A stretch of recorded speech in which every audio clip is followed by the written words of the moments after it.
It can be found on campaignforliberty.com. Now, what was it like for you? You had to be crawling the walls, given your position on a lot of these things. You weren't able to offer amendments. I guess there wasn't much real debate as they surged toward. And was it true this had to be voted on Friday because Speaker Pelosi was headed off to Italy?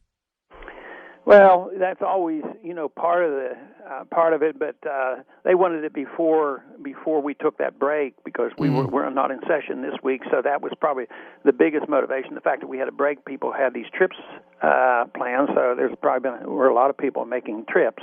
I happen to be in my district here in Texas, but they needed to get it done for this momentum type thing, and Obama going out there and parading around and bragging how much they've done in this short period of time. And when I look at what they do, it just depresses me on what they're doing. And here they're chanting and cheering on how wonderful, how much they have achieved in this short few weeks. Hey, Dr. Paul, with your words now, I'm following the poll in real time on my website. The American consumer has shot up now to be 7% of the problem, and Bill Clinton has dropped 40%. You're a magic maker here. You can run elections here right on my show. And Alan Greenspan now is at 13%. He was at 0 when we first started. Good. and then they put Bernanke real close to him. Hey, what do you see? What can you tell me? Because I had on the woman who I best in the popular media exposed the notion there were health care restrictions in here that could lead to some pretty serious stuff. What do you think is in there as far as the health care restrictions they're going with through the government? What they've done is they've opened up a new database, and the federal government will control it. And the way I understand it, every transaction will have to be reported to the federal government. Mm-hmm. That means if I'm the physician and you're the patient, anything we do or say or touch, there's going to be a record of this to make sure that I gave you the right advice and gave you the right medication and didn't overstep my bounds, didn't use more expensive medicine I had to. It is a huge bureaucracy. If anybody cares about the doctor-patient relationship, they should be very, very concerned because it's been undermined for decades now. But what they're doing now is really practically destroying it totally and completely.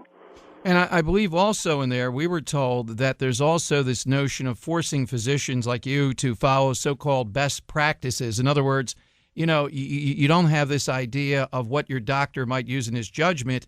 You're going to have a computer model to contain cost. That's also in there. Right.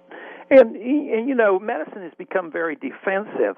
I'm not currently practicing, but early in my career, I didn't worry about it. But later on, everything that I did, especially since I was in OB, it was, how is this going to be interpreted tomorrow? If something goes wrong, out of my control, out of everybody's control, but if it goes wrong, how am I going to explain it to the attorneys? So first you had the attorneys. Now you're going to have to explain it to the bureaucrats because if you don't fulfill, their protocol, they'll come in and suspend your license. They'll put you on a blacklist and all kinds of things. So there's going to be a lot of people who won't want to practice under those conditions. We're talking with Dr. Ron Paul, Congressman Ron Paul. I watched some of your video presentation today, and in there, too, you talk about the notion, and I kind of share this and fingered it.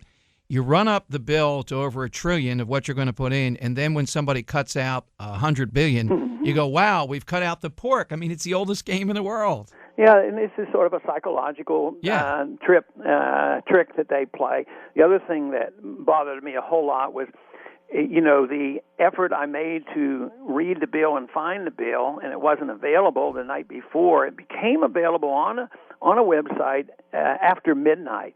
And, of course, nobody's reading 1,000-page bills at midnight. So, and there were essentially no hard copies until the next day. There were 5 total for the whole house. Wow. They were on the House floor, and they were not bound. They still had scribbles on the side, which were considered authentic. There was still some handwriting. Oh, and you're voting on it. And we're voting on it. But the other thing is that day when I was checking with my staff, do you have it? Oh, no, but we have 120 pages of it because so-and-so sent it to us. Here, some of the staff people who are their friends, they take care of their friends, and they send copies of it out to the lobbyists. So the lobbyists for the banks or some other group sent it to my staff, and that's how I got the information. Wow. If that is an insult, I don't know what I'm loving the handwriting on the side, too, and this is what we're voting $800 billion on. Right, there you go. Hey, Dr. Paul, thanks for fighting the good fight on this one. Would you please give that website where people can go and see this video? CampaignForLiberty.com. Thanks, Dr. Ron Paul. Thank you for joining us tonight. Thanks for having me. Brother is watching, and he likes what